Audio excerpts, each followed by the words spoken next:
Ravi aussi d'être là avec nous aujourd'hui. On vous a prévu un programme très complet tout au long de la journée. Donc on commence tôt et on finira très très tard. Prenez le temps d'être avec nous, de noter des choses, d'intervenir, de réagir, puisqu'on est là réellement pour partager des connexions. Un entrepreneur sur 3 est une femme. Ouais, ça s'applaudit. Merci à toutes d'être venues. Vous êtes brillantes physiquement. Enfin, moi, je vois que de la beauté dans cette salle. Je vois beaucoup aussi dans les regards, beaucoup d'attentes par rapport à cette journée. J'espère que vous viendrez trouver ce que vous êtes venus chercher. Qu'est-ce que je voulais vous dire aujourd'hui? Je voulais vous parler un petit peu de moi, parce que je trouve que c'est important de savoir à qui on s'adresse. Quand on propose aux gens de venir, vous êtes venus chercher du contenu, mais aussi finalement chercher à connaître des gens. Est-ce que vous avez le sentiment d'être unique? Oui. Dans votre business, vous êtes unique en tant que personne. Non, dans votre business, est-ce que vous vous sentez unique? Vous me dites, il y a plein de gens qui font la même chose que moi, il y en a plein d'autres qui font déjà ça. Vous ne vendez plus un produit ou un service, vous vendez une transformation de vie. Parce qu'une transformation de vie, ça n'a pas de prix. Si vous vendez un produit ou un service, les gens vont regarder le prix de votre produit ou votre service. Si vous leur montrez leur transformation de vie sur le long terme, ça va complètement changer les choses. Je leur ai fait écouter un audio qui vous permet de changer votre dialogue intérieur.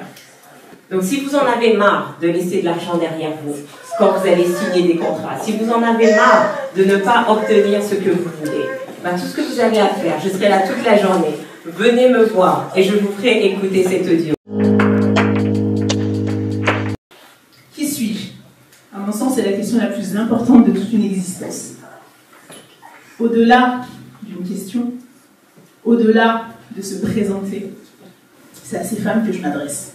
Parce que si ces femmes-là accueillent ces vaccins de l'humanité tels que des vaccins, s'il leur apprend à être avant de paraître, s'il leur apprend à être avant d'être en lien, eh bien peut-être que demain, les maçons de demain pourront grandir et que l'humanité pourra être vaccinée. Voilà mon pourquoi. Voilà ce qui me fait me lever tous les matins. Voilà ce qui me fait faire des kilomètres.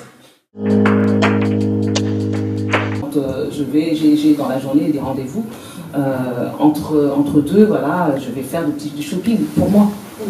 Et donc à partir de là, je me suis fixé une règle qui est de me dire, je continue à aider, il n'y a pas de souci, j'aime le faire, ça me fait plaisir. Et puis on m'aide quelque part, donc pourquoi est-ce que je ne le ferai pas à mon tour? Mais je me pose toujours la question, avant d'accepter, de me dire, est-ce que ça va pas me bloquer moi dans mon avancée? Parce que donc, en fait, c'est quand tu sens l'envie, tu programmes pas ça alors. Non, ça par contre, c'est pas programmé. C'est pas dans mon agenda. Je regarde, tiens, j'ai fini un rendez-vous, j'appelle, on se voit. Et, c'est pas du tout programmé. Mes voyages sont programmés, mais sinon mes sorties. Après, chez moi, je me mets bien, je me relaxe, ça me détend. C'est génial. Et tu déconnectes complètement? Mais oui, mais ça dure 1 heure. Je consacre un moment, par exemple, à une activité qui leur plaît. Je ne le fais pas pour moi. Par exemple, s'il y a un film qui intéresse un de mes enfants, je vais faire en sorte qu'on aille le voir à 2.